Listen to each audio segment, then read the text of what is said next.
Yes, 3, 2, 1. Action. Thank you very much. One more time. Dear colleagues, welcome to our third European Uro-technology evening. Then we are sending our greetings from the beautiful city Astana, Nur Sultan from Kazakhstan. Thank you very much one more time for Dr. Ulambek and then the university for organizing this meeting for European Society for Uro-Technologies. Then we have today a very interesting program. We will talk about the recent advances in urolithiasis treatment, and we will cover all the modalities, all the modern modalities today, then talk about the effectivity and how we can help our patients through these technologies. We have very eminent speakers, Professor Turk from Vienna, Dr. Luca Villa from Italy, Dr. Drutovic from Serbia, Dr. Yalcin from Turkey, and then Dr. Ulambek from Nur Sultan City. Thank you very much. And now Professor Güven, one of our moderators, will show us then a short presentation before we are starting, and we will go directly to Professor Turk, and he will tell us then more about the ASVL therapy. Selçuk, first your slides, and then we will go to Professor Turk for the ASWL. Thank you very much. Hello, Professor. Hello, everyone. I think my slides are running. Am I right? Yes. In the third European Technology Evening meeting with Kazakhstan, our theme is active treatments of stone diseases. Indeed, we have experienced stunning progress in the three main methods applied in the active treatment of stone diseases: SWL, percutaneous interventions, and endoscopic interventions. With better focusing of the stone, miniaturization, durability of the instruments, and the advances in laser technology, stone patients do not progress to chronic kidney disease as they used to, besides eliminating many comorbidities. Although we have made significant progress in the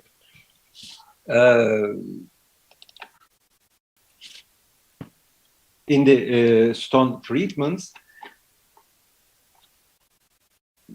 detailed evaluation to reveal the underlying metabolic disorder and reduce frequent recurrences is not taken into account by both urologists and patients.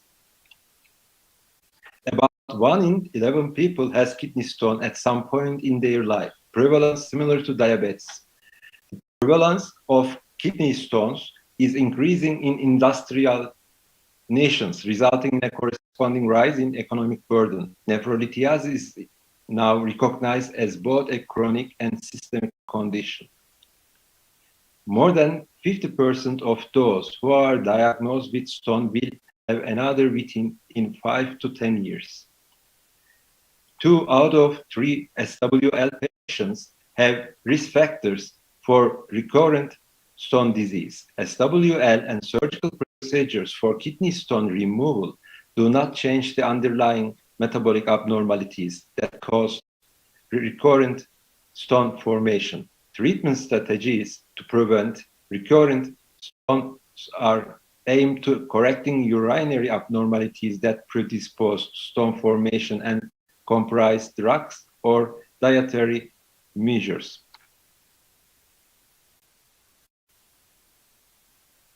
Stone formation usually results from an imbalance between factors that promote urinary crystallization and those that inhibit crystal formation and growth. Straight is one of the most important inhibitors. Considerable number of patients have dietary aberrations, and in the first step, increased fluid intake, restriction of salt, normal calcium, oxalate, and animal protein intake are aimed. Analysis of urine, both by dipstick and microscopy, can suggest particular stone composition, which Dr. Ulambek will give further information. Basic evaluation of kidney stone formers, consisting of history, physical examination, imaging, initial blood and urine tests, and stone analysis, aims to defining patients at high risk for recurrent and complicated stone disease. And 8% of stones are calcium-containing stones, 10 to 18% uric acid and 2% cystine stones. Uric acid stones are higher among patients with metabolic syndrome, diabetes, obesity, and older age. Actually, stones give beautiful pictures. Here is calcium oxalate stone and a bipyramidal crystals for calcium oxalate stone. Non-obstructive, non-infected, asymptomatic residual fragments are main challenges today. 77% of them have metabolic disorders. Limited number of medication in the market for a long time. Potassium citrate, which is known to prevent stone formation and recurrence in many stone diseases, but is not widely prescribed in practice. There are strong evidence that after an initial surgical intervention, Soygur et al. From Turkey have demonstrated efficacy in preventing the recurrence in calcium oxalate stones, and Sarija et al. Demonstrated beneficial effects of citrate treatment in children. Potassium citrate therapy reduces 87% the stones formation in prevention. It effectively keeps post-SWL patients stone-free.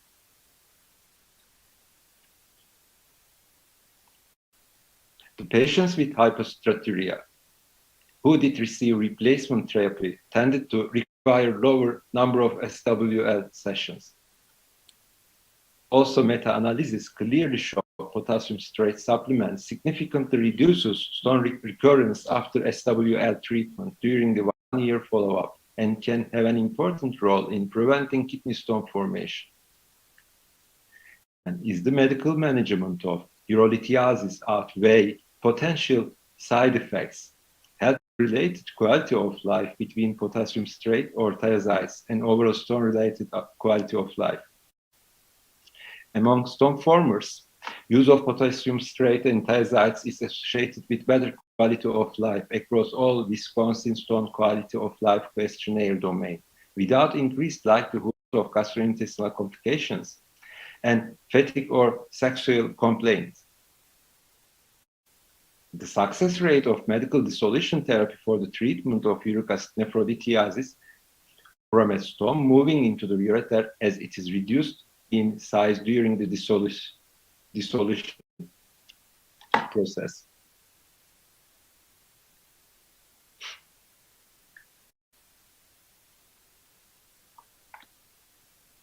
Interestingly, authors of this study did not have any patients present with acute colic during the dissolution phase of their therapy.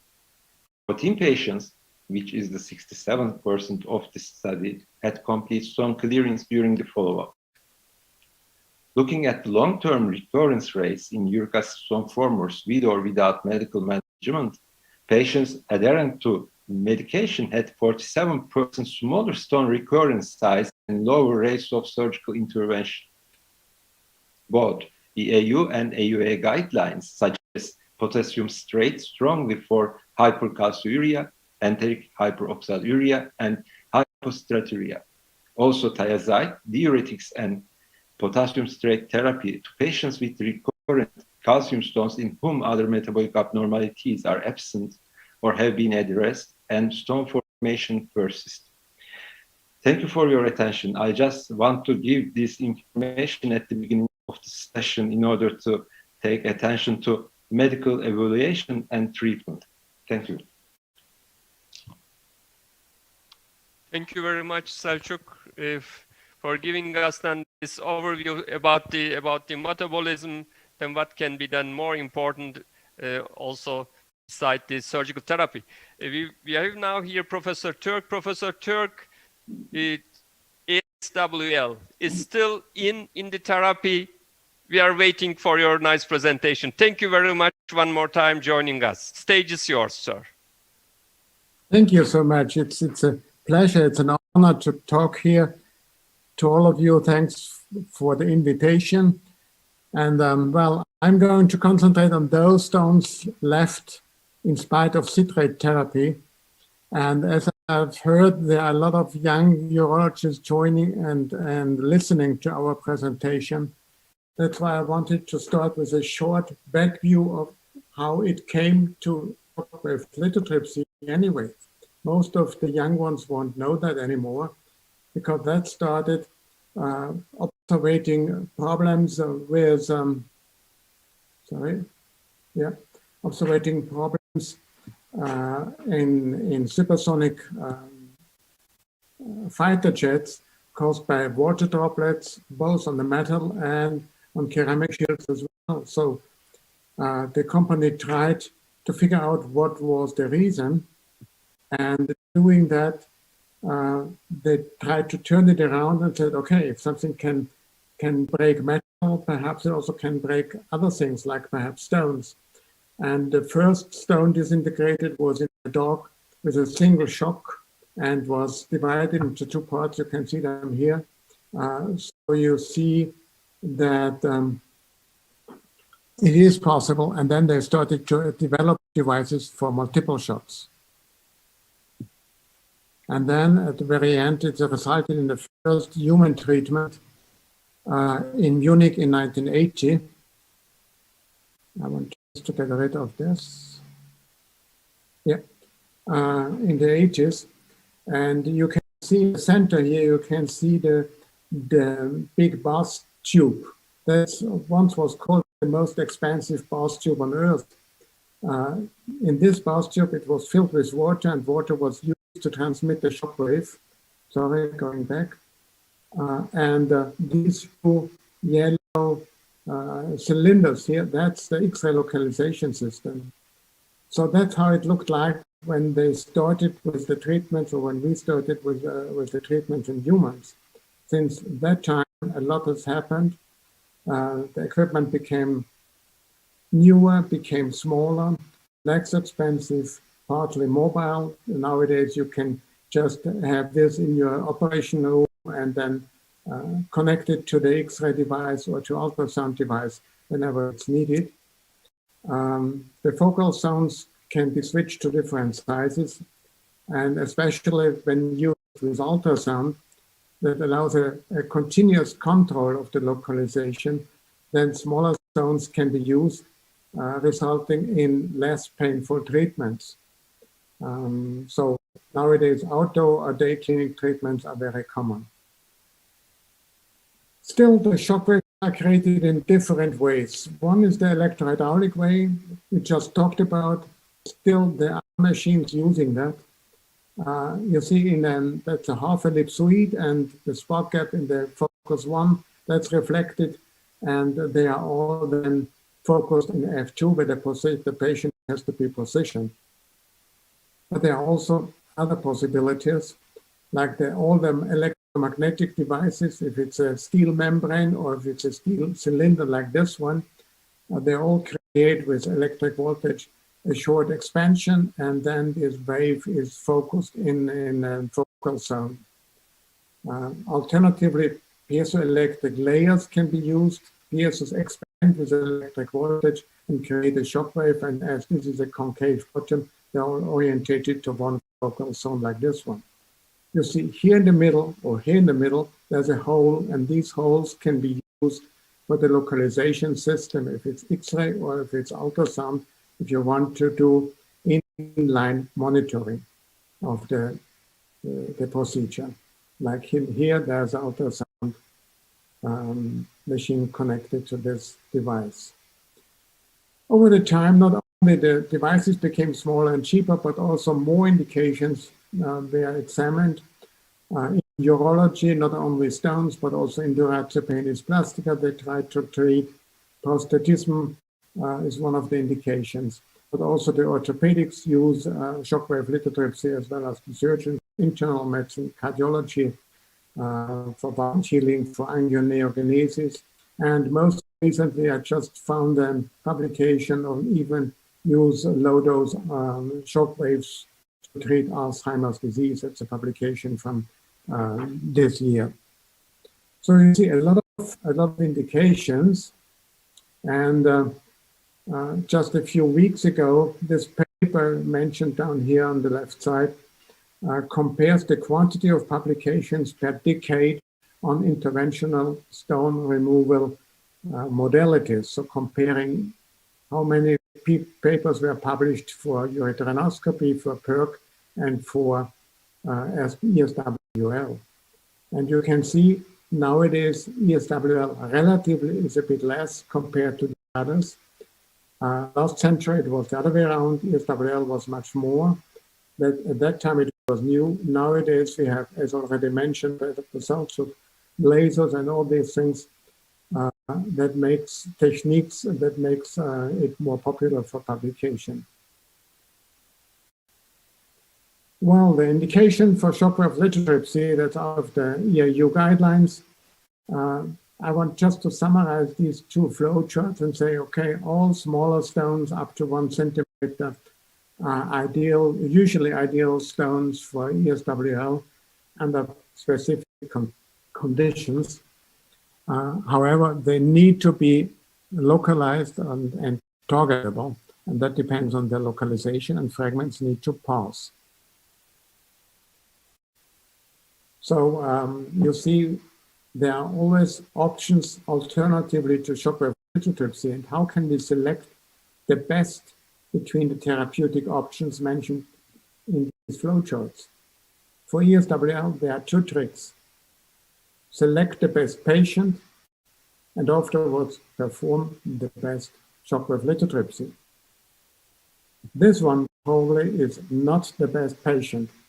It's not the body mass, it's rather the distance between skin and stone that makes it difficult. You see, in this publication, those patients who failed with the first shockwave lithotripsy, stone was not disintegrated, they have a bigger skin to stone distance compared to those being successful. And another choice is, what is the stone composition? We might know from earlier, from the patient's history, or we might not know the stone composition. It was a Spanish working group. They tried in vitro to destroy more than 300 stones and measured the energy necessary to bring them into small pieces. And the energy needed to destroy them into small pieces was the most for calcium oxalate monohydrate stones, and it was the least for calcium apatite and uric acid stones. Well, and how can we know what stone we have got? Well, one of the possibilities is to look at the Hounsfield units.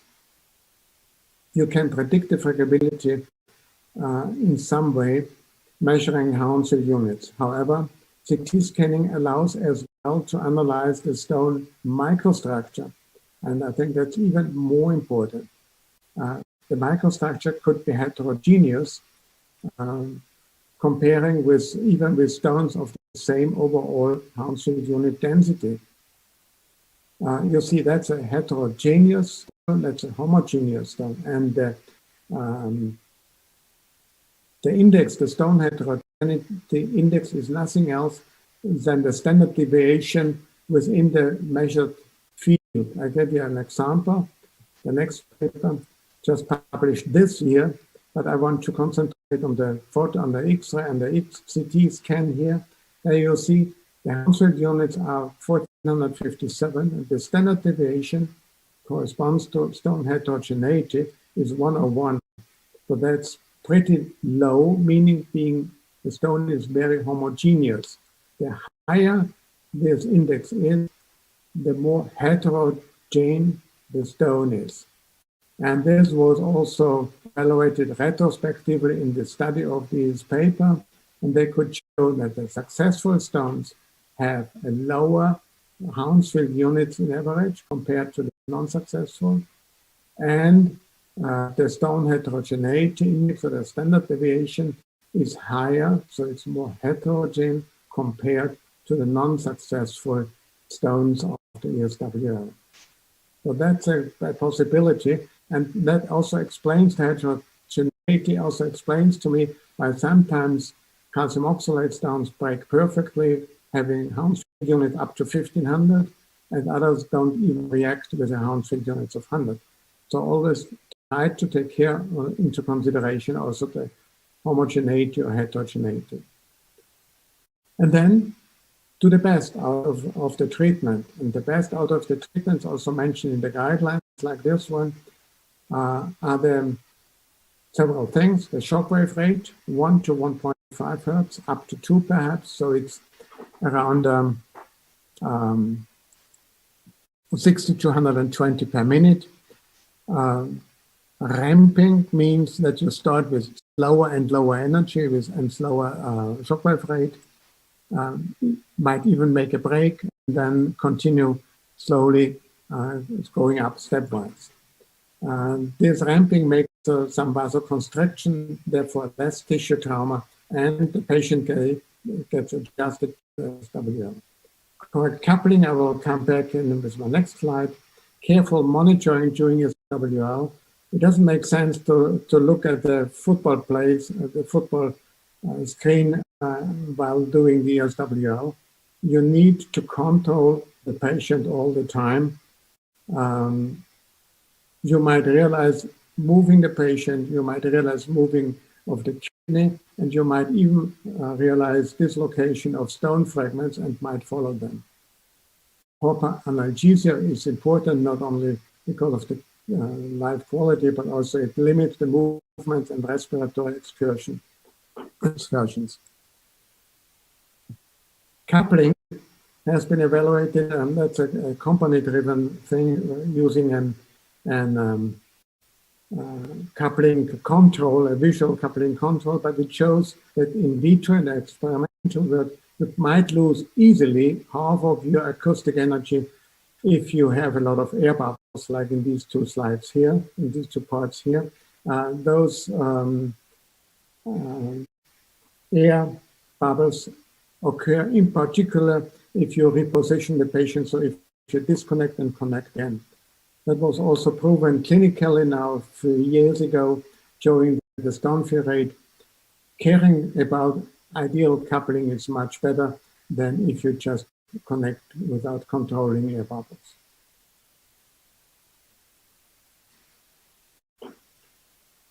What can we do in addition to have best results of ESWL? This is a meta-analysis by Skolarikos a few years ago. They included almost 3,000 patients, 26 studies. They could show that there is a benefit in some way, and there's good evidence suggesting that MET, in particular using alpha blockers, but even also uro-technology Philippines, can facilitate stone passage. So it's a good adjuvant to have better results. Another possibility is inversion and percussion and diuresis. I use it a lot, in particular in patients with inferior calyceal stones. There are one old systematic review, a Cochrane review, but there's a new one now published briefly this year, and they could now include 6 randomized trials comparing inversion, percussion, diuresis, and things like that to patients without doing that. And they could show that external physical vibration and upside down positioning of the patient results in a significant higher stone fill rate, in particular for inferior calyceal stone, but for all calyceal stones in the kidney anyway. Does all this thing matter indeed? Well, it was Mesh Desai who critically looked back in 2014 to 5 years periods of his results on ESWL treatments. And he could show that the efficiency of ESWL increases a lot and complications are much less with optimum patient selection and best treatment strategy. Complications dropped from 8% to 2%, for instance. So it makes sense indeed. So going back to our guidelines, first choice ESWL, and in all the other cases, ESWL is at least second choice. Are there any other reasons how we can choose between the modalities of intervention? For sure, there are other reasons to decide as well, and that's not only the indication we just talked about, but it also the comorbidities. Is the patient fit for anesthesia? Does he need blood coagulation? Or has he got any problem with blood coagulation, which would result in rather using ureteroscopy or retrograde intrarenal surgery, because that's the least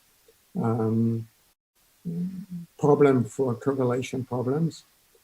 Are there any patients' medical histories or urospecific histories? With urospecific, I mean, if you already passed several times stones up to 1 centimeter, we might not need to treat him. He might pass a 5 millimeter stone by himself.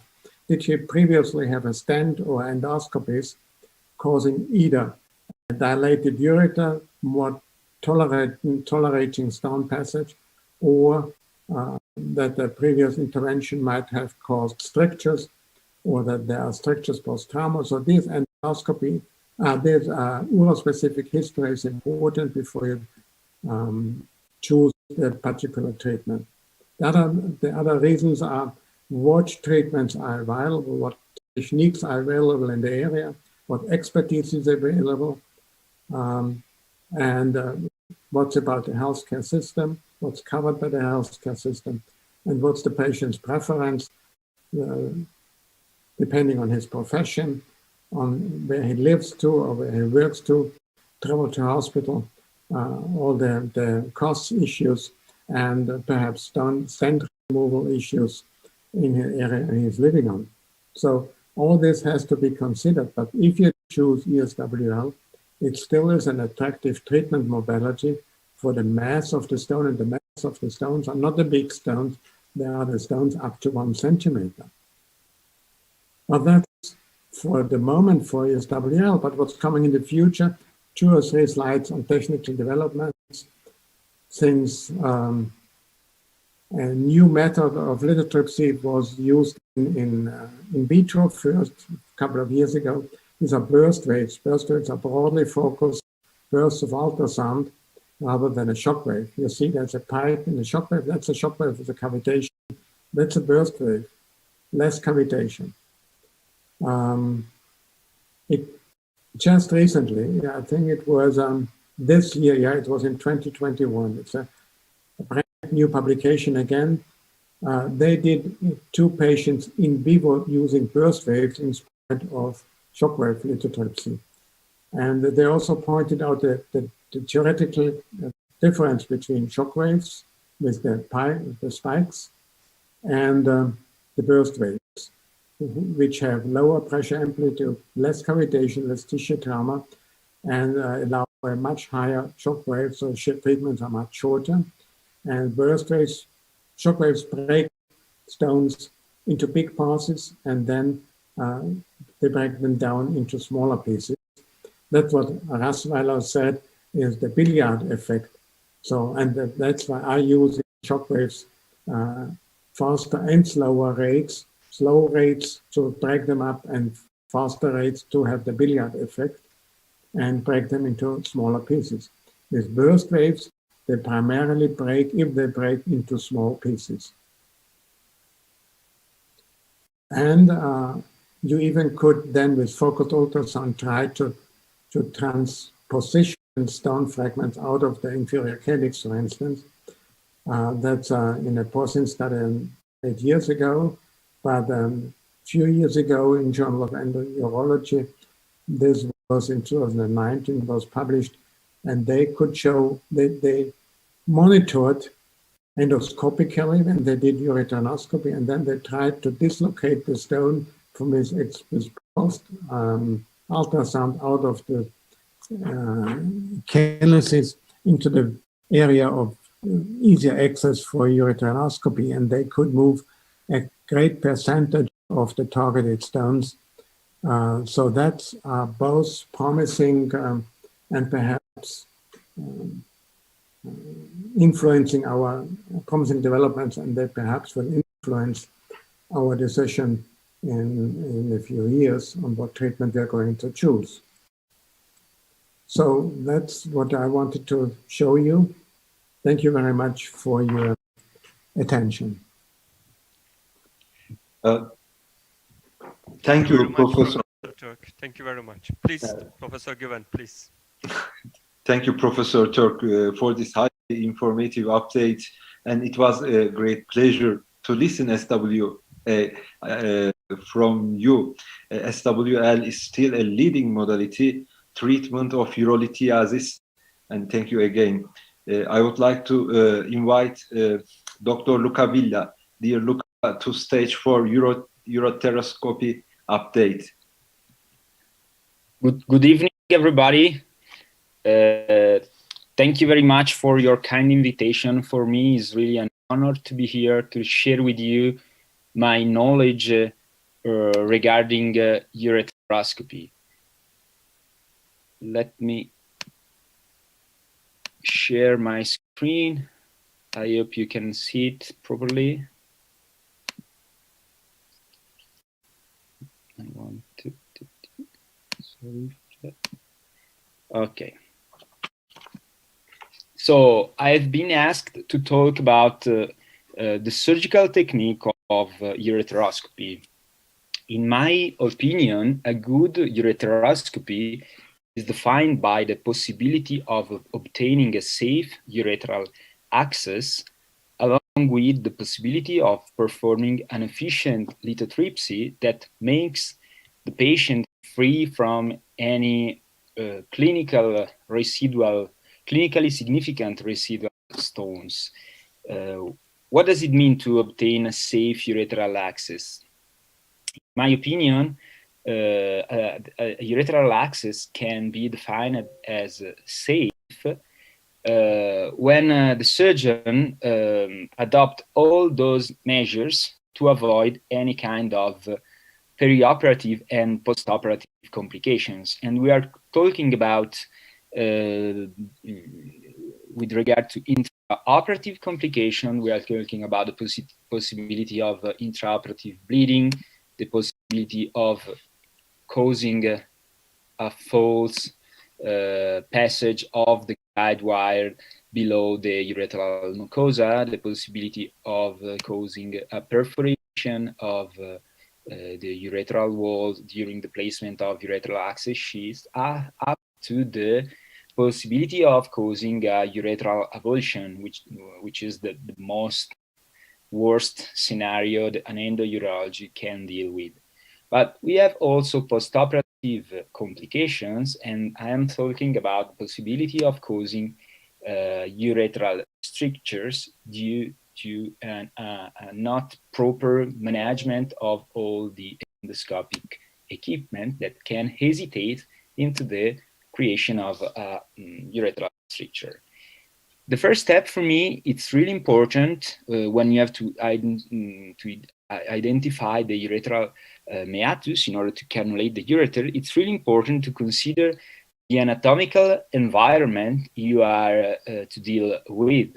In particular, you have to consider the size and the shape of the prostate, the position and the aspect of the ureteral orifice. You have to rule out the presence of any, for example, neoplasm or some inflammation that can hamper a good identification of the ureteral orifice. And you have also to consider that you can find some anatomical abnormalities. In this case, on the right video, you can see a complete double dristic that cannot be identified at the preoperative imaging. And this is really important because you will have to choose which kind of ureter, which out of the two ureters has to be cannulated, so in order to get to reach the stone. So it's really important to consider that you can have to deal with some specific scenarios that can affect the efficacy and the effectiveness of your procedures. Once you have identified the ureteral orifice, you have to normally you have to cannulate the ureteral orifice with the guide wire. The cannulation of the ureteral orifice with the guide wire is the easiest way to get the access to the ureter. This is important not only because you can open the way up to the kidney, but also because you can even have an idea of the compliance of the ureter to the placement of the endoscopic instrument. For example, in the video on the left, you can see that when the ureter forms this tent, the space for the placement of endoscopic instrument is larger compared, for example, with this scenario, where you can see that the space it's really narrow. The urethral orifice is really narrow in this case. So you can imagine that you will have much more difficulties to put up urethral access sheath or your flexible scopes, for example. So with this first step, you can even have many information that will affect your procedure and the choice of your instrument. Consider also that you can even try to go up to the ureter without any kind of guide wire, and this is recommended specifically for pure diagnostic procedure. What about the need of leaving a guide wire into the ureter for the whole procedure? There are some papers describing the feasibility of working without any kind of safety guide wire, especially during routine flexible ureteroscopy. So keep in mind that you can work into the kidney without a guide wire, without a ureteral access sheath. This is feasible in routine cases with no higher rate of complications. But the question is, what is a routine flexible ureteroscopy case? We don't know exactly. We have no clear definition about a routine flexible ureteroscopy. So if we look at the guidelines, European and American guidelines recommend to place a safety guide wire, even though there are some groups that demonstrated that you can even work without it. And in particular, Americans said that a safety guide wire should be used for most endoscopic procedures, even though this is an expert opinion rather than an evidence-based sentence. Which kind of guide wire we recommend to use? We prefer a stiff guide wire, an hydrophilic stiff guide wire, because confers a certain degree of rigidity that allows you to put to backload your instrument, your access sheet in an easy way. You can even use a straight or angle floppy tip. And consider that you can have some difficult cases. For example, a stone blocked into the urethral orifice.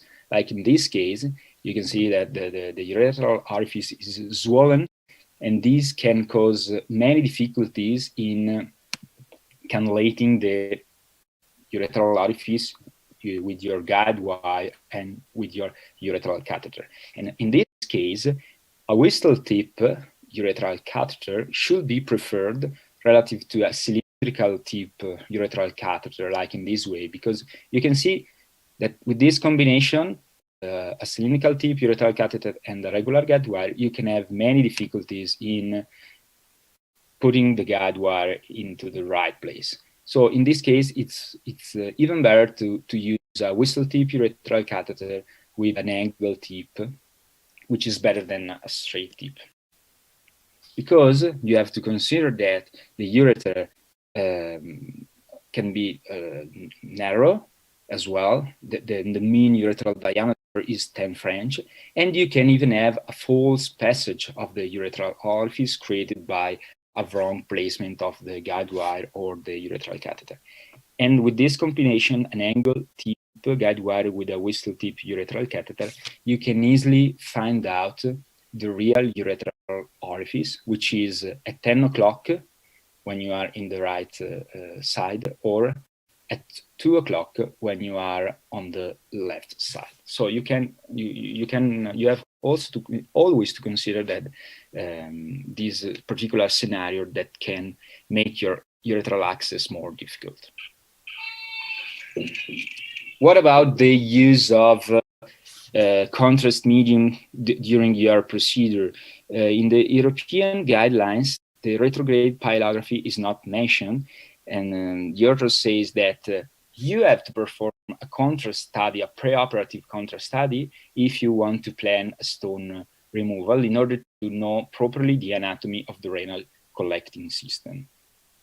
On the other hand, Americans say that contrast imaging study can include also retrograde pyelography, which can define the characteristics of the renal collecting system, which can be really important. Like in this case, you can see in this case we had an ectopic kidney, malrotated kidney, pelvic right kidney with the renal cavities completely malrotated. It seems like a left kidney. In this case, the injection of medium contrast before starting ureteroscopy can be really useful to predict the characteristics of the anatomy and to know properly how you have to move your scope in order to get the access to the cavity you want to explore.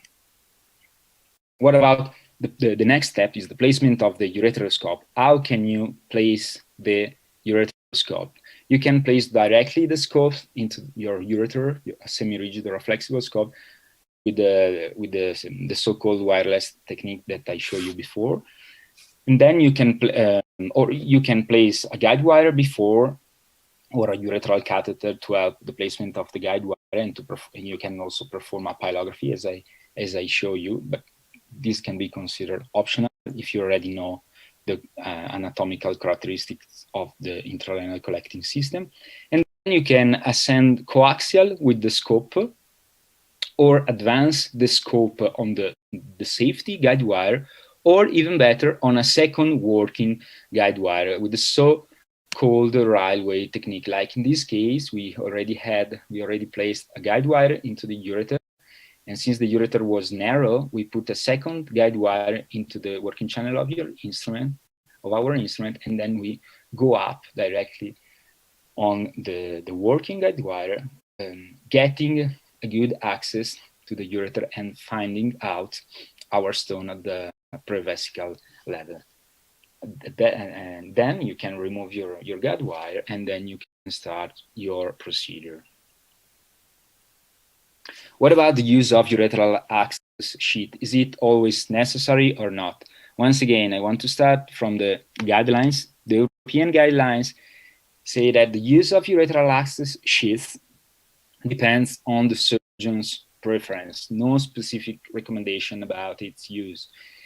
On the other hand, Americans say that when you want to perform a ureteroscopy in specific setting, especially when the stone is really big or you have some problems of bleeding diathesis, for example, clinicians should make every effort to maintain the intrarenal pressure. So the only way to maintain low intrarenal pressure is to use a ureteral access sheath. So the Americans are they recommend more the use of ureteral access sheath compared to the Europeans. Why? Because we can have many advantages from the use of ureteral access sheath. This is a demonstrating video how, in order to show how to play a ureteral access sheath. We can facilitate multiple entries and exits. We can maintain low intrarenal pressure with a consequent reduced risk of postoperative infectious complications. Although the evidence in literature about this topic is not so high, there are not so many papers demonstrating that the use of ureteral access sheath reduced the postoperative complications, infectious complication. However, it's pretty logic that if you have a low intrarenal pressure, you can even reduce the risk of post-op infectious complication. You can even reduce the duration of your surgery, and you can also protect your scope. But keep in mind that the sheath can be, the tip of the sheath can be really dangerous, because the different companies produce different type of sheath with different degrees of rigidity, of hardness. And you can see, for example, from this video, that you can really damage the intrarenal cavities if you do not put your sheath gently. So if you force a lot, if you push too much, if you overcome the UPJ, you can even damage you can even damage the intrarenal cavities. So be gentle and never force with your ureteral access sheath. Some years ago, we tried to find out a good combination between the ureteral access sheath and the flexible ureteroscope in order to provide at the same time a low intrarenal pressure along with a good irrigation flow.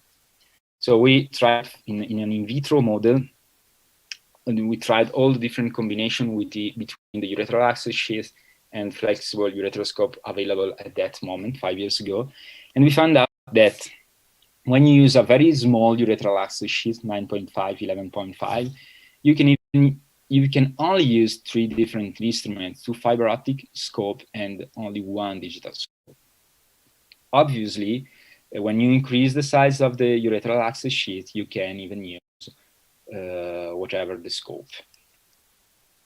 And when looking at the ureteral pressure and the flow, we observe that the smaller the size of the ureteral access sheath, the greater the intrarenal pressure for all the scopes analyzed.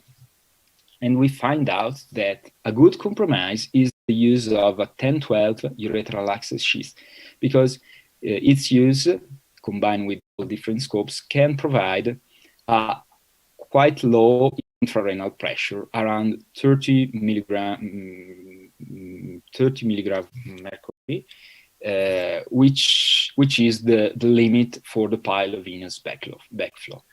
Keep in mind that you can even work without a ureteral access sheath, but as demonstrated by this nice study, when you work without a ureteral access sheath, the intrarenal pressure can increase up to 5 times compared to baseline, especially when you are using the laser and when you irrigate with the EOR and the cyst irrigation pump. So you can even reach more than 300 milligram of mercury, when where the limit of pilovenous backflow is around 30. So there is another study that demonstrated that with the use of ureteral access sheath, the intrarenal pressure is generally below this limit, regardless of the location of the scope, either in the ureter or in the renal pelvis. So the access sheath is potentially protective against pilovenous and pilolymphatic backflow, with positive consequences on the risk of postoperative infectious complication. So what are my take-home messages in terms of how to obtain a safe ureteral access? First of all, consider the anatomical environment you are dealing with. The use of a safety guide wire is always recommended. Try to use a small instruments, and keep in mind that you have to adapt to the ureter and not vice versa. The ureter has not to adapt to your instrument. Consider to use a whistle tip ureteral catheter for difficult cases in case of suspicion of foul passage. A retrograde pyelography is essential when contrast enhanced CT scan is not available or in complex anatomical situation. Try to use a ureteral access sheath. Try to use a small one. Never force. Be gentle. Is acceptable to work without a ureteral access sheath, but keep in mind that without a ureteral access sheath, your intrarenal pressure will be higher, and you can cause a pilovenous backflow with potential harmful consequences regarding the risk of postoperative infectious complication. The second point I want to focus on in order to perform a good ureteroscopy is the performance of an efficient lithotripsy. If we consider the times before 2019, the only player for the intracorporeal lithotripsy was the major player was the holmium-YAG laser. In the last 2 years, thulium fiber laser has been gaining popularity among the endourological community. I don't want to enter into details about this technology, because I'm sure that my colleague Yalchin will give you a good presentation about this new laser technology. I just want to show you this first clinical evaluation performed by Professor Traxler, there are plenty of in vitro evaluation. This is the first clinical one. And in their first 50 cases, they showed that, for example, this was a stone of 1,800 millimeter. And with a laser set at 0.4 joule with a very high frequency, they were able to laserize completely this stone in less than 20 minutes. You can see the pictures, the fluoroscopy picture, and you can see that after 20 minutes, the stone completely disappears. So the results of this new technology are really, really, really promising. Let's do a step back. What are the standard techniques with Holmium YAG laser of intracorporeal lithotripsy? We can dust our stones, just creating very, very tiny particles by increasing the frequency, the number of pulses per second, decreasing the energy, and increasing the length of each single pulse. So with a power of 4 to 10 we can produce this sand. We can even decide to fragment the stone and then to extract all the fragments with our basket, just decreasing the frequency, increasing the energy, and decreasing the length of each single pulse. So with the same power, 4 to 10 watt, we can obtain a completely different effect on our stones. And then there is another option, which is the possibility of performing a popcorn. So this is important to produce very tiny fragments when you are not able to proceed with your dusting, and you don't want to fragment and to extract all those single residual fragments. We can try to create as much fragment as small as possible by increasing frequency, increasing energy, and increasing the length of each single pulse with power that can be even higher compared to the other two techniques. But however, which are the best strategy to be adopted? How can you use a technique rather than another one? Our recommendation is to use a combination of these different techniques, starting always with dusting when the stone is big, and proceeding with try to end with dusting rather than to fragment or popcorn it, according to two main characteristics: the stone volume and also the stone composition, because very hard stones are very difficult to be dusted. On the other hand, very soft stone like struvite or uric acid are very easily to be dusted.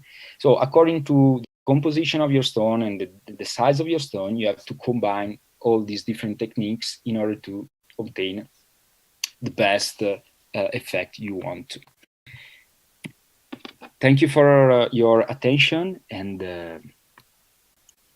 if you have any questions, I'm here.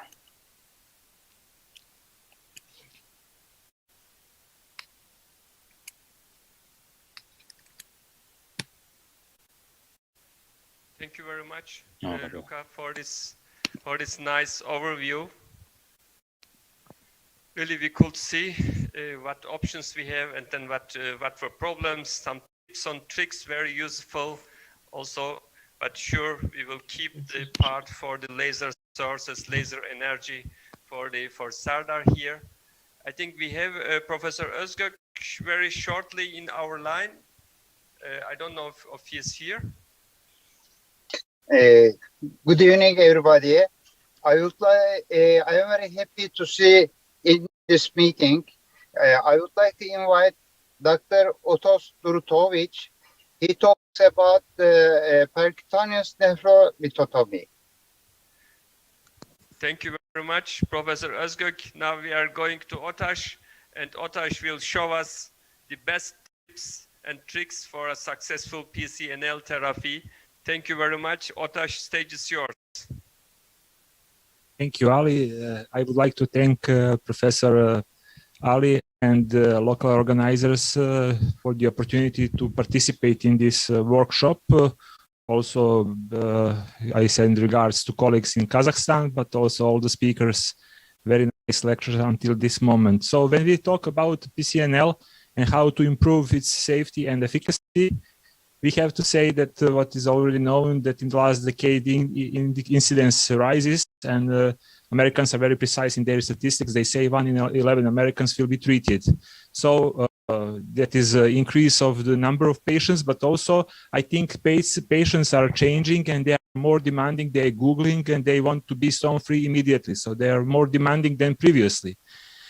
If we go to guidelines, we will say, okay, PCNL is considered as gold standard for the stones bigger than 2 centimeters. But can we state this today, like a decade ago? I think yes and no, because many improvements have happened and treatment of stones became very creative field in urology. What we have to take into consideration when we are talking about treatment, we have to be very realistic with our results, what we are doing and our results, but also to improve. And also, I think individualized approach is very important to approach to each patient and to have a clear view of the case characteristics, knowing everything about the stone, but also anatomy. I think being familiar with anatomy today is very big and underestimated issue. Size and location are determining our selection, and if we go to guidelines, and it is a great honor and privilege to have Professor Turk today with us as a chief of the guideline. Maybe we could discuss it a little bit later. If we go to just to guidelines, they will not guide us like we are blind, but they will help us and how to choose and what to follow. Experience, available equipment. I think we have to approach to each case individually. If we know Hippocrates quote that we will not treat the stones, and we know what were first steps in the treatment of stones open surgery at the beginning of 20th century and the evolution of stone treatment during all these decades, we can say that we are facing many debates today, and this debate lasts from the Congress in Istanbul 10 years ago, when we had a lot of open questions that I think are still open today about shock wave lithotripsy, about should we treat 2 centimeters by retrograde or percutaneously, and so on and so on. Basic and the urology and urology treatment philosophy is to remove, fragment, or dust the whole store or the biggest part as fast as you can, but also, like Luca said, don't hurry, be gentle, and use as low pressure as you can. That are basic principles.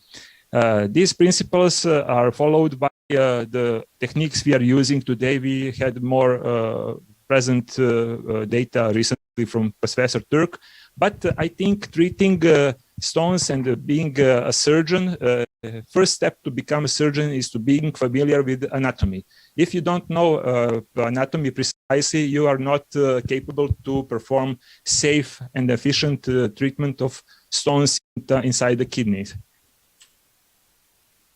That's important because we want to talk about steps in the PCNL. And I think the crucial step for PCNL safety and efficacy is case preparation. Positioning is dependent on the prevalence and teaching modalities in your hospitals. Precise and targeted desired puncture is a critical step. Then we have to make nice dilation and tract establishment. Work on stone, then we can enjoy, and also we have to consider our exit strategy. It is a mistake if we think the first step of PCNL is puncture. I think the fundamental step is a successful decision and approach to the stone. If we create a nice puncture, it will start much earlier than to positioning of the patient on the table, because all preparations and final decision about the puncture is created always in the operating room. But I think that we have to prepare ourselves very nice, and I will show you a few slides later on which I think support this idea.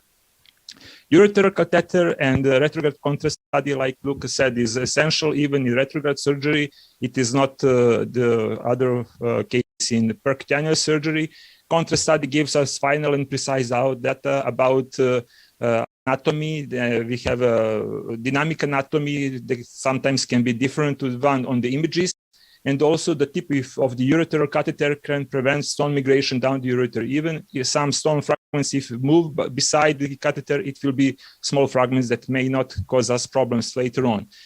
And despite not being proposed by guidelines, I would like maybe to discuss this with Professor Turk. I think urography, contrast study, contrast scanicity is essential in the selection of treating modality, especially in cases when we have doubt about which treatment should we use. Work on stone, of course, today we have high energy devices and we have to use more efficient devices in aim to produce smaller fragments and to facilitate our surgery. Also, we have to take care about the bending of instrument in PERC surgery because torquing can result in parenchymal laceration and uncontrollable bleeding. So it's always better to create a second puncture or even second procedure compared to this very bad complication, which can happen if you are not gentle with the kidney. Evolution of the patient position is also something that we can discuss, but it's also dependent on your teaching preference of your hospital. But more or less today, if we are talking about habits in Europe, you will see later on with the slides that there are many centers that are today using supine position. And these are data from my study ongoing, when you can see that supine position is very interestingly more predominant in Europe. In India, 95% use prone. In China, 70%, and in the rest of the world, you can see the data are similar to Europe.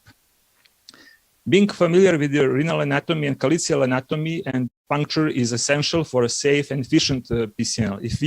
If you choose just to target urine and you select a bad calyx, you will not even be able to pass the guide wire. Selection of appropriate calyx and if we know where the stones are, not just the target calyx, but also other stones can be inside other holes of inside the kidney, we can create very nice success, and it is a crucial step for a successful PCNL.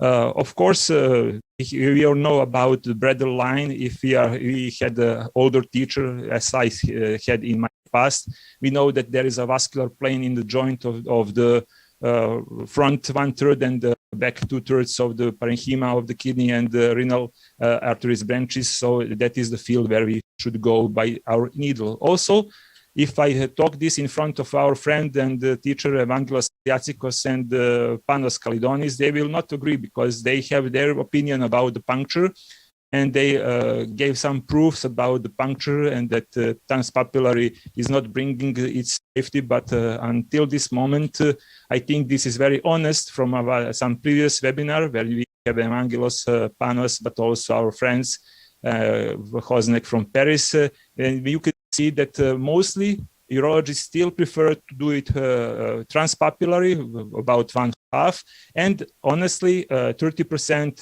say, okay, I'm not sure if my puncture is transpapillary, but if I do it, I do not do it intentionally. That's why I think today is very important to introduce that. I cannot say always, but I believe strongly that it is the way to go. I think we all should use ultrasound during the puncture, because ultrasound helps us to be precise, but also to see the surrounding tissue and organs and to avoid any kind of lesions. If we talk about the ultrasound, and this is step by step, very essential guideline for a safe and precise PCNL, I always make a line on the skin, trying to collect the largest stone burden respecting anatomy. Contrast study is always welcome. Placement of the ultrasound on the skin and confirming the wire will go along this line in the safe way, and performing the puncture, receiving the urine, making tract establishment, and then with the ultrasound device, it can be finished very nicely. Complex staghorn stones needs multiple tracks, and you see this is our maxi instruments used in these cases because of the large stone burden. And in this way, we can be very effective even with those worse cases when they say sometimes pictures, images tell more than words. Reduce need for multiple tracks with use of flexible nephroscope, I think, is very important. Don't do PCNL if you don't flexible nephroscope on the table, because then you will not need to make additional puncture for smaller fragments in the calyces you cannot reach by your first initial puncture. You will avoid bleeding, and I think this is also something we should always propose and have in our armamentarium, the flexible nephroscope. This is one of the cases I want to present when the complex anatomy and very distributed stones inside the pelvic calyces system can make us difficulty to reach. Even with two punctures, you cannot collect all the stones. You see the lower portion of this kidney was stone-free, but there were left stones in the upper pole. So with these instruments and during the surgery, additional retrograde study, it was obvious that an additional puncture is necessary, but also with the additional puncture, it was not possible to solve everything, and the flexible nephroscope was used for extraction. At the end, this patient was stone-free. Also, if you see, we should always try to place a safety guide wire during the tract establishment down the ureter in aim to avoid the lesion of the pelvis. Every puncture brings its risk, and that's why we have to know that the more punctures we create, the potential of bleeding is rising. Also, we have to be aware that there are very heterogeneous instruments used today for PERC surgery, but like Luca said, intrapelvic pressure is something we should always keep in mind, and septic complications are worse in the PCNL because we are opening the vessels, and if we have infected stones, sometimes we can have a clear culture, but inside the stone there is bacteria. So in that way, we have to be very, very careful and to avoid large bleeding. And if we see a large bleeding and the percutaneous surgery is lasting more than is approaching to 2 hours, maybe we could consider a second stage procedure. Also, exit strategy is very important. When to do it tubeless and when to try to do it completely tubeless. With the large instruments, we can even in perfect puncture. This is my case of solitary kidney, and it was the case when I had, because of venous bleeding, but it was huge venous bleeding, I performed this angiography just to show you all these nice branches of the vascularization of the kidney, and you can see here the nephrostomy, how it went. It was really nice puncture, avoiding all these large vessels, and it was venous bleeding which stopped. But this was Friday afternoon after the surgery, and it was a solitary kidney. That's why I performed this angiography in aim to be sure that this patient will not potentially lose his kidney during the Friday, Saturday, Sunday weekend. Endoscopy combined interrenal surgery is definitely the way to go, because in this way we can combine access from below and above. And we have nice pictures that teamwork present in these cases. And also sometimes with PERC surgery, you have parallel calyces and you cannot approach them percutaneously. In this way, what is the bad moment when we consider combined access? Because it is really easy to do it when you are performing supine, but you see how many prone positions are present in the world. So that was the idea behind this surgery. At February, just in front of pandemic, that was a very nice ESOT meeting organized in Leipzig in Germany. And I had a privilege and an honor to operate together with my big friend and teacher, Andreas Klarikos from Athens. And we did prone endoscopic combined surgery. These are some images from that surgery. You see, I was the guy responsible for the PERC part of the surgery, and Andreas came from below. So even in prone position, combined approach is possible, but believe us, the two of us, it is not so easy. So you have to have a very nice equipment in your to do it in prone position. Based on all experience and knowledge, many improvements that were introduced in the philosophy of PCNL today, we have to say that the tract formation, dilatation, tract size and instruments and type of flow are the crucial parts where we can improve our habits. Downsizing is not the future, it is the presence. And the downsize instruments, if you see, we always create the grade 3A lesion of the parenchyma of the kidney when we perform PERC surgery. Of course, when we see this hole after maxi PCNL, we know that we have to downsize.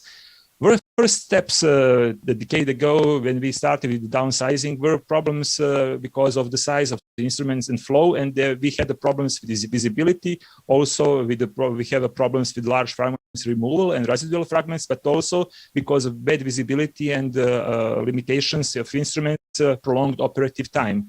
Today, we have many hydrodynamic approved and adjusted instruments in the PERC surgery, which allow us good flow and good way out for fragments using the high power laser. So I think hydrodynamic stone removal during PERC surgery will take its place in the future in the PERC surgery.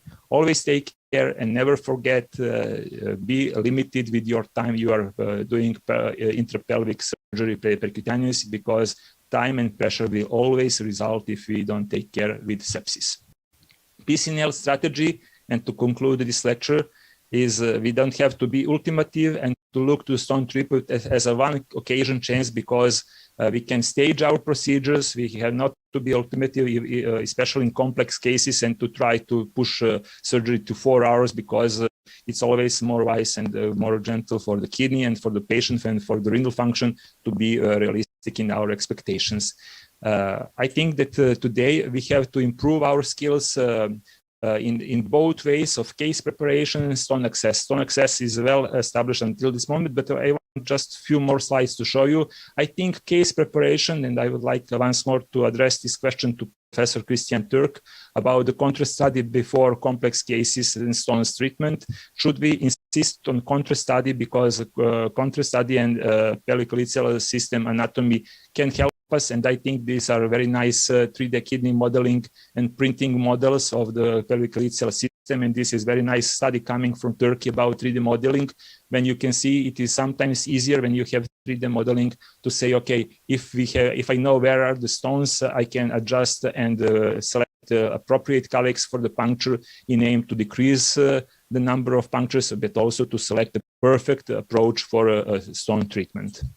Thank you very much.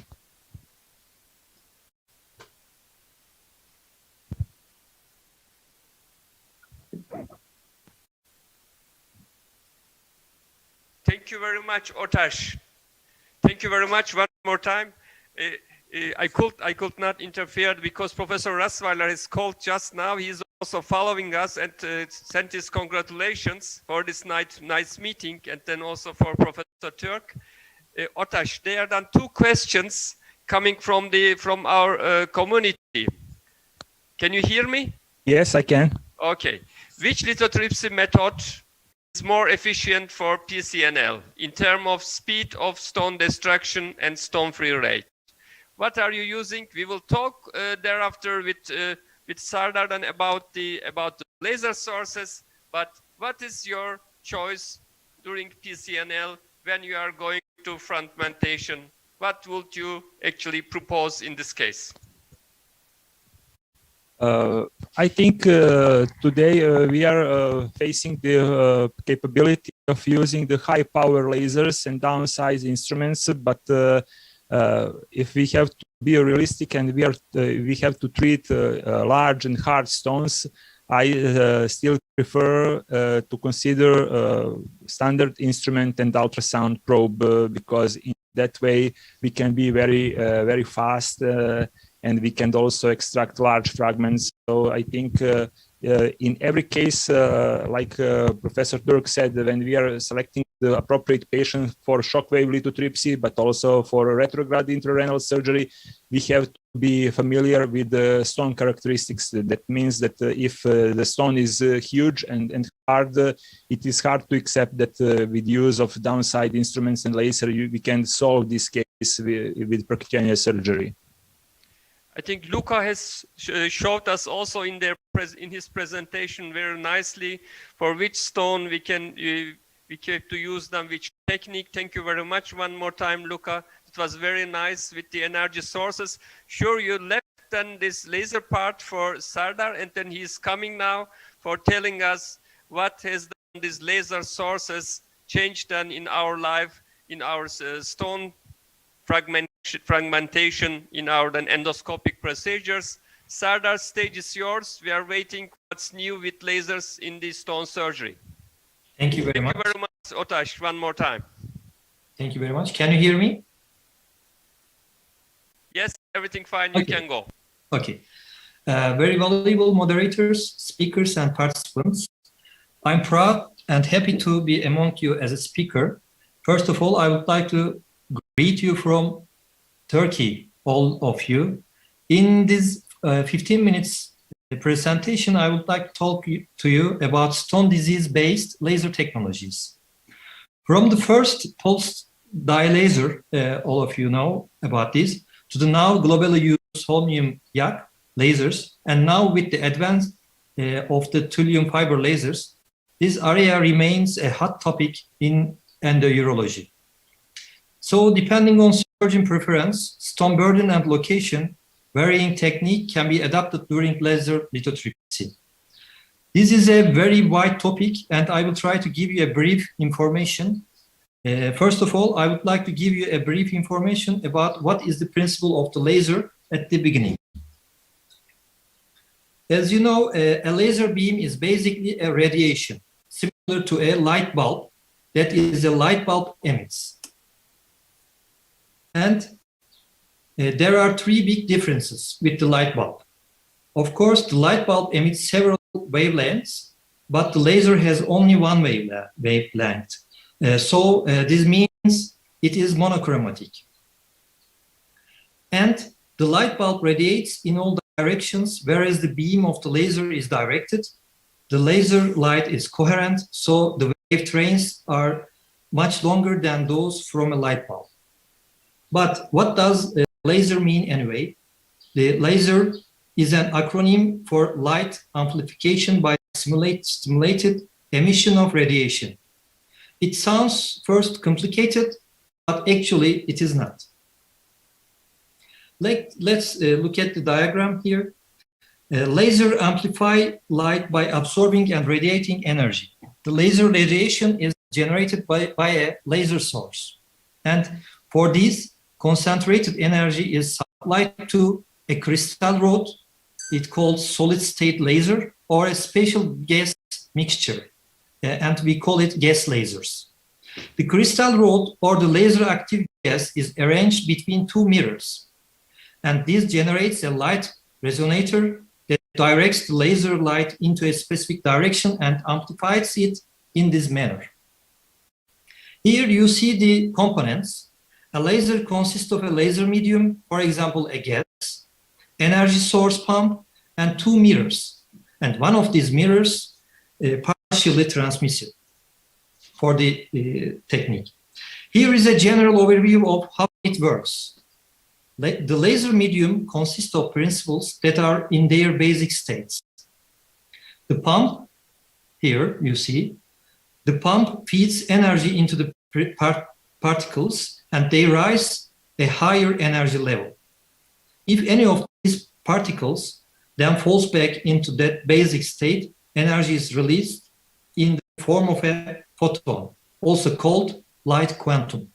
And this photon, with this photon, we are trying to change the stone surgeries, stone approaches, using it in different ways. If this photon hits another excited particle and it's forced back into the basic state, releasing another photon, this is referred to as simulated emission. Here you can see. And if this photon hits other excited particles, then further photons are released and so on. A sort of photon avalanche is triggered. So energy is repeatedly pumped into the laser medium, simulating the particles so that they can release more photons. The mirrors reflect the photons, thereby increasing the number of photons further and further. The directional beam is here, you see, formed. And this beam can leave the laser through the partially transmissive mirror and is directed onto the material, where it engraves stone or tissue where desired. Surgery for treating urinary stone disease without lasers has become unimaginable today. With the introduction of lasers and flexible ureteroscopes, urinary stones, which were treatable, untreatable, or changeable to treat the past, have been easier to treat, resulting in changes in the treatment pattern for urinary stone disease over the past 30 years. In this presentation, I would like to discuss the past, present, and the future of lasers, which are essential for endourologists. The active medium in a laser is an important factor in determining the wavelength and frequency of light. Gases such as nitrogen, carbon dioxide, helium, and neon have been used in early lasers as active media. In 1964, neon medium, Nd:YAG, was first introduced as a solid medium. Subsequently, various types of media have been introduced. Laser lithotripsy using pulse dye as a medium was reported in 1987. In urology, many types of lasers have been used. The advancement of technology and the development of the surgical technique over the last 30 years have made laser lithotripsy one of the effective methods for treating kidney stone disease. Most early lasers are not suitable for treating urinary stones because they emit energy in continuous mode and generate severe heat that can cause tissue damage. Contrary to continuous lasers, pulse lasers such as holmium emit energy in pulses, which produces a photothermal effect, causing stone vaporization. In addition, during stone fragmentation, the retropulsion effect is minimal, which is one of the major advantages. Therefore, holmium YAGs have become one of the most popular lasers lithotriptors in the last 30 years, as all we have used. Pulse energy and frequency are the most important factors in determining the amount of energy during lithotripsy with laser. The range of pulse energy and frequency was limited in holmium YAGs, capable of producing low power, 20 watts. With an early holmium YAG lasers, stone fragmentation was restricted by setting a lower frequency and high pulse energy. As the higher power, holmium YAGs was developed, and urologists could perform lithotripsy using a lower pulse energy and higher frequency. With the second generation holmium YAGs, the dusting technique was developed, which is defined as laser lithotripsy using a higher frequency and lower pulse energy.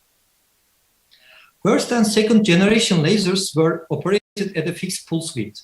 However, urologists can determine either short or long pulse width modes.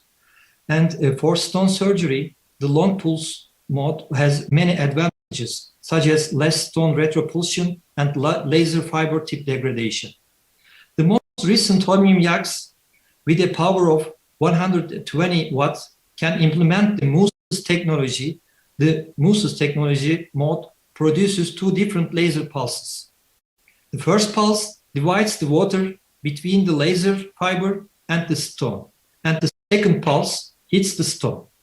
This technique lowers operative time, thereby reducing stone retropulsion and facilitating better ablation.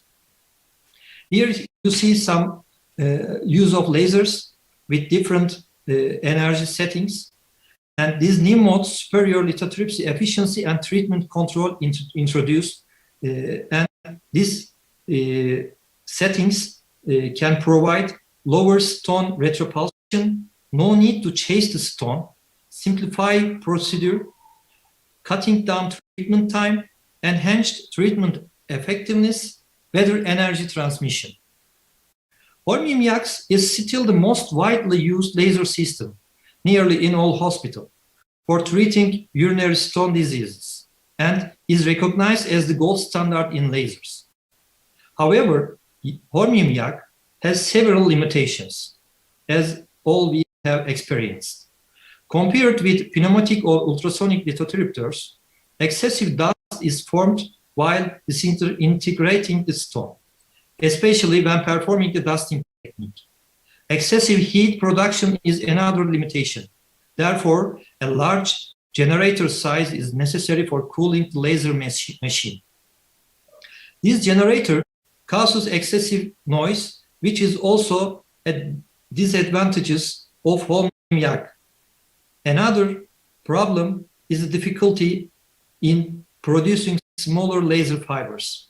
For these lasers, some urologists have tried to find other types of lasers that can overcome the limitations of the holmium yak. And thulium fibers has come to age, and thulium fiber lasers are different from solid-state lasers, such as holmium yak or thulium yak lasers. A TFL utilizes thulium-doped fiber as a gain medium instead of an ion-doped yak crystal. TFL generates less heat than the holmium yaks, therefore a large water cooling system not necessary for TFL. The fan for cooling a TFL weighs only at 38 kilograms today. In addition, the gain medium in a TFL is thin, hence a smaller laser fiber can be employed. TFLs work a wavelength that optimizes absorption in water, increases the vaporization of stone, increases energy efficiency, and potentially improves laser safety. Previous studies have shown that a TFL not only uses fibers smaller than that holmium yak laser, but also performs stone ablation efficiently. In a very recently published review, Peter Kronenberg and colleagues published a review. In the last few years, many rumors and hype has surrounded a new laser technology, the thulium fiber laser. Many claims of better performance in comparison of holmium yak. The current gold standard in endoscopic laser lithotripsy have been made in several papers, congress presentation, and scientific news outlets. Current superpulse TFL machines are capable of achieving peak powers of 500 watts and emit very small pulses energy of 0.025 joules going up to 6 joules and capable of frequency over 2000 hertz. This makes the TFL ablate twice as fast for fragmentation, 4 times as fast dusting, more stone dust of finer size, and less retropulsion compared to the holmium yaks. Because of these smaller laser fibers with the TFL, future miniaturization of instruments is also possible. Based on the review, the TFL is a potential game changer for kidney stone disease and has a promising role in the future. So there have been many changes in the treatment of urinary stone due to development of progress of lasers in last 30 years. In the treatment of urinary stones, lasers are expected to make many changes and improvements in the future, and the urologists should have a constant interest in laser. Thank you.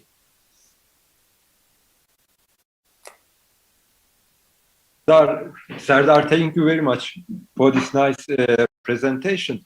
There are 2 questions from the attendees. First, the laser probes has a different diameter. Which diameter for the which type of stone or surgery? For holmiums, of course, in the retrograde surgery, we use the smallest ones, 200 microgram, nanograms. But we have very small experience with thulium fibers. We only have it as a demo in my hospital. This is lower than I don't remember the diameters, but this is lower than 200 nanometers. And the second question, I think, how often is necessary to cut the tip? Yeah. Yes, in holmium surgery, actually, in my hospital, we don't cut the tips during the surgery, but we cut in 10 centimeters every cases the probe for the next cases. Okay, thank you. The next speaker is Dr. Ulanbek from Kazakhstan. we have had this third meeting with him, and again, thank you, Ulanbek, for your support. Now I invite Ulanbek for his talk to the stage.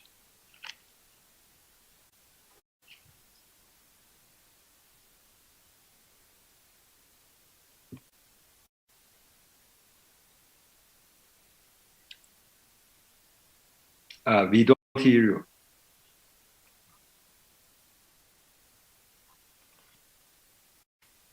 Ulanbek, we cannot hear you.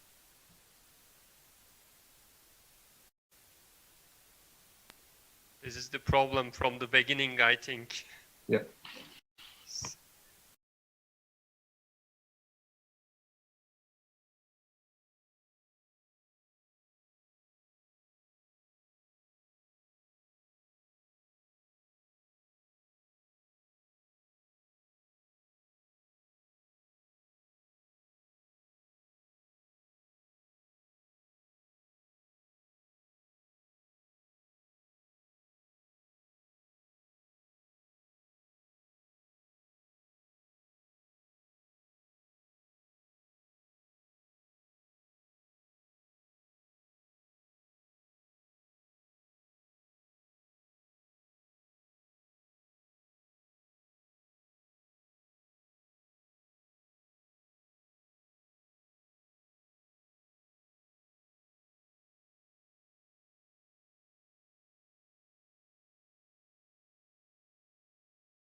There are then two questions for Professor Durutovic. Otash, for you, are you still there? Otash? No more online? His microphone is closed. Otash, your microphone is off. It's on, I think, now. Yeah. Okay. Otash, as you know, we have some new devices on the market from different companies, like from Cook, Boston. There are stone breaking devices like Trilogy. What is your opinion about these new devices? Could you do any experience with this? Unfortunately, in my hospital, I didn't succeed yet to buy a Trilogy, like you said. But I think combining energy devices is the best way to go, because every energy device has its benefits, and we can use different energy devices. Like when we start working in retrograde surgery with the fiber, always start with dust and adjust to the characteristics of the stone. It's something similar in PERC surgery. Something we need to combine. I have a device in my hands which is combining ballistic and ultrasound. It is shock pulse for PERC surgery. But of course, if we can join a laser fiber during the surgery, it is probably the best way to go. Also, I think the type of flow inside the kidney is something we have to pay attention, because the stone fragments removal can be done during the stone fragmentation, and I think this is very important issue. If I am asked today what kind of equipment should I buy, it would be probably different to the one that I have already in my hands. So I think many technological improvements happened in the last, especially 5 years, and the introducement of the thulium laser will also change the game in terms of fragmentation of the stone, both in retrograde, but also probably in PERC surgery. So I'm very interested to see comparative results in the near future. Thank you very much. This was really very important message. When you are going to start with stone surgery, you need also to have then appropriate equipment. I want to just ask very important question. How is going with SWL in Kazakhstan? Is any SWL you have done in your still working? because in our departments in Germany, we have SWL and then we are using them actively still, but it's sure we are not publishing a lot maybe, but they are in practical use still. They're working very well. Professor Türk, how is the situation in Austria? Is the SWL in routine use in the hospitals in Austria?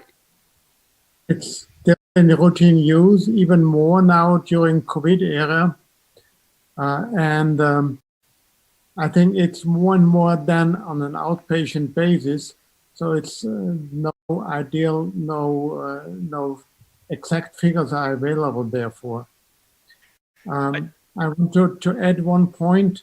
ESWL even could be a topic for developing countries. I saw this in Eritrea when treating children there. In this area, you have no equipment for interventional radiology or so. If you have problems after a PERC, you might have no possibility to do blood transfusions. But with ESWL, you might have the more secure way even to treat stones in these children. So ESWL has several aspects. Some are more pronounced depending on the area where you are. Thank you very much. Actually, we have also a working group, with Dr. Tokas, Dr. Güven, and then this Professor Kalidonis all together. And then we have done also a survey about this, how the clinics are reacting for the stone therapy, what were the choices chosen during the COVID times, and we could see that ASWL really, like Professor Türk has stated, is a very good option during COVID time to cure our stone patients. This will be also published as an asset study very soon. I want to, Ulambek, one more time, could you manage the situation?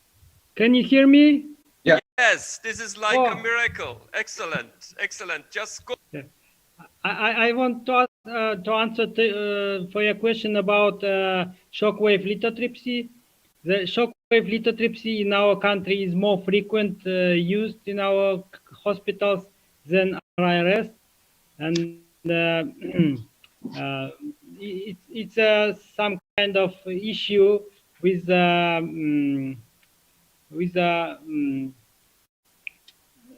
payments for cases, and the SWL is more profitable nowadays. RIRS is not profitable, and the hospitals can't purchase it for doctors. So if you allow, I'm going to present my presentation. I will speak in Russian. Okay. Ulambek, we are running out of time. Please keep it short, so everything will be fine. This will be a presentation in Russian. Thank you very much one more time for us hosting ESUT in Astana, and we were following your presentation. Thereafter, you can close this session. Thank you very much. Okay, thank you. Okay.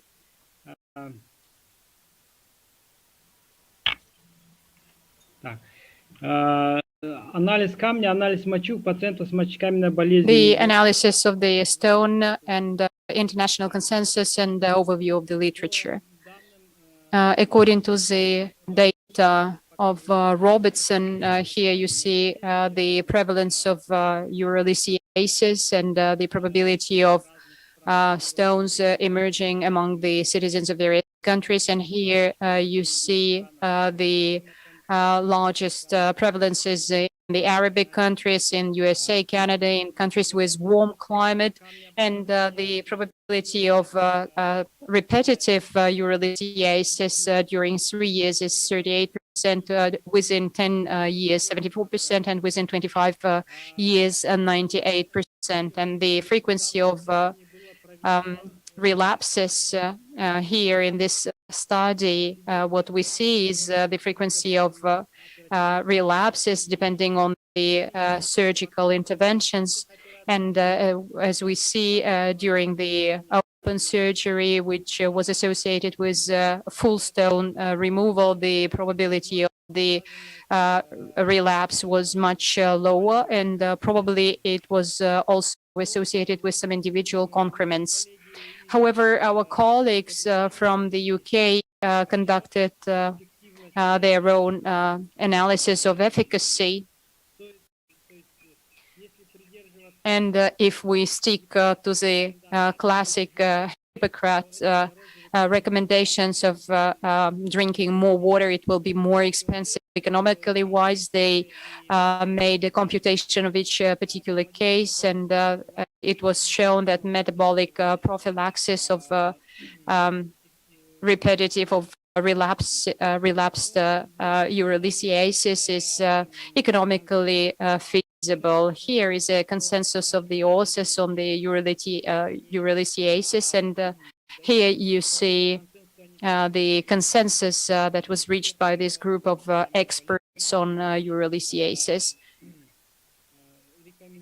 They are recommending to test the day urine of the patients with urolithiasis and to find out the type of metabolic disorders, which is recommended both by the American Urological Association and European, and how often it is necessary to pass the test of daily urine for the patients with the urolithiasis, primarily twice, and follow up, let's say every 6 months. What parameters should be evaluated and why?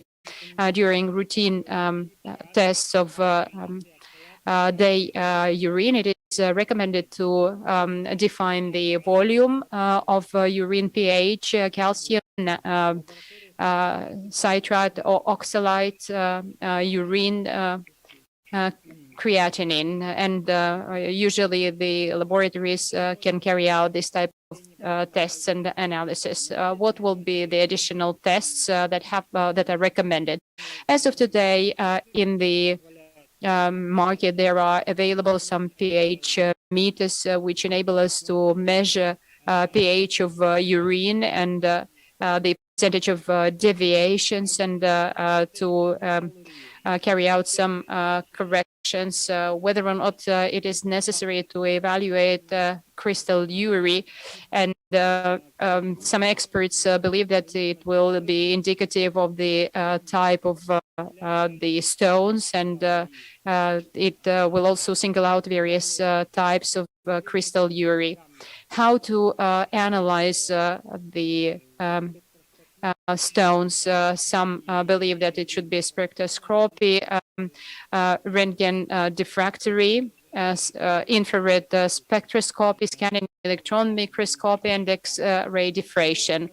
These are the main methods. With regard to the drinking region, the general recommendation that can be passed to all our patients is that according to the results of this study, we have to recommend to take more water to reach 2 liters of urine per day. Then the risk of lithotripsy will be reduced. And in this study, it was also showed that the salt should also be reduced, because it will also bring down the risk of lithotripsy. And with regard to metabolism, we have to recommend to eat less meat. Now, as to the general, depending on the metabolism, we will have to recommend to reduce intake of the foodstuffs containing oxalates. There shouldn't be excessive use of vitamin C and vitamin D, as well as soft drinks, such as cola, which contains a lot of phosphorus. With regard to specific metabolic evaluation and specific metabolic prevention or prophylaxis, it is required to 25% of all our patients with urolithiasis, because they run a very high risk of stone formation. And in this diagram, you see different disorders, metabolic disorders that may take most frequently run by our patients. This is hypercalciuria, hypercetonuria. With regard to hypercalciuria, there are different types of it. There is an absorption hypercalciuria. With regard to therapy, we have to administer diuretics, because diuretics will also increase calcium absorption, but one of the side effects will be hyperkaliuria. And to correct this disorder, we can recommend Uracid K.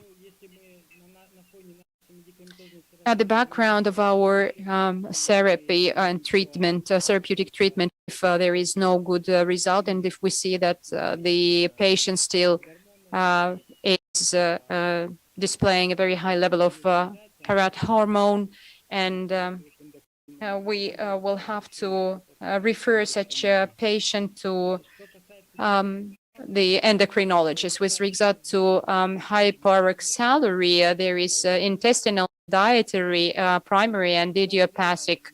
And this syndrome very often is taking place due to the excessive absorption of oxalates in the intestine. And the more calcium we take with food, the lower will be oxalate absorption in blood. Because usually it is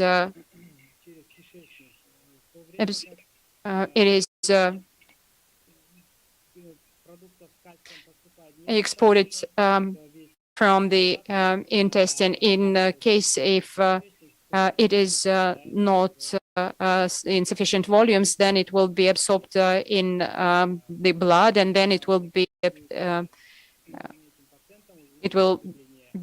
turned into and therefore we usually recommend to such patients to take more calcium and take more dairy products. Such disorders sometimes are typical for the patients after bariatric operations, or with for patients with shorter intestine. And hypercitrate urea, here the therapy will be mainly translated into the potassium citrate indication. And here on this slide, you see the prevalence of urolithiasis, and you see the regions where this problem is pretty typical. You see the percentage of in USA. It's pretty high in the US. And here you will see the prevalence of metabolic syndrome. Metabolic syndrome is actually the disease of a modern person, because mankind is producing more foodstuffs, take more calories, and this is the reason for which obesity is so highly spread. And people with obesity usually have a very high level of uric acid, both in blood and in urine, and therefore we are facing a lot of cases of hyperuricemia and hyperuricemia. And this is the reason for which we are usually recommending to our doctors to identify the level of uric acid in the blood, and then we recommend them, if the level is too high, then they will have to test their patients for hyperuricosis.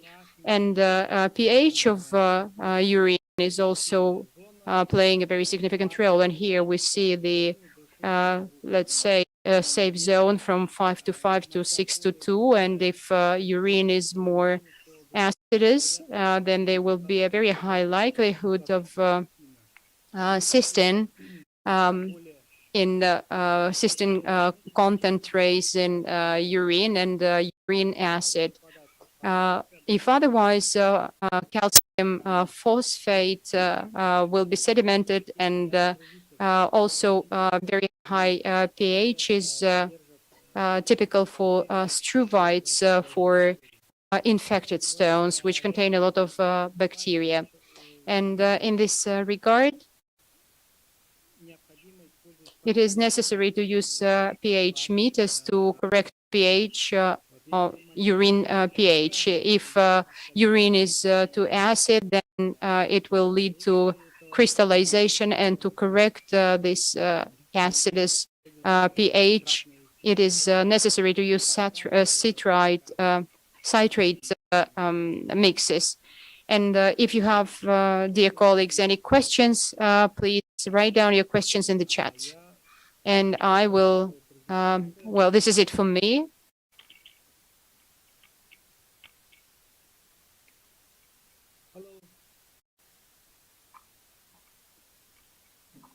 I finished. Ulambek, thank you.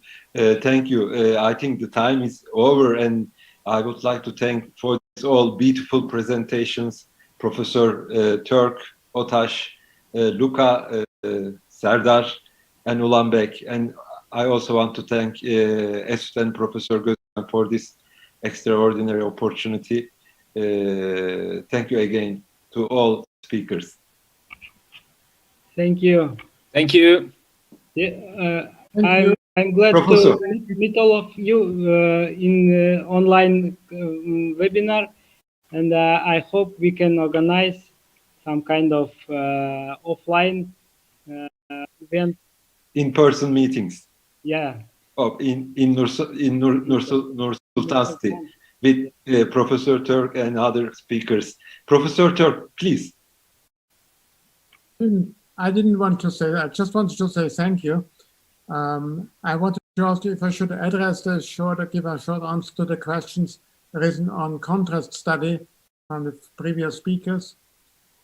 Personally, I think contrast studies are important, and the wording in our guideline is perform a contrast study if stone removal is planned. That includes retrograde as well. We will reformulate that to make it more clear. Personally, I think the more invasive we are, the more we need to know about the collecting system. PCNL needs more information compared to ureteroscopy, and ESWL needs relatively least information, excluding some strictures or something like that. Yes, absolutely. Professor has addressed an important issue which influence our daily practice. I agree, Professor. I think all the attendees are agree. Yes, absolutely. Thank you for your comments. Okay. Thank you again. I just want to say thank you for a great meeting, and thanks for invitation.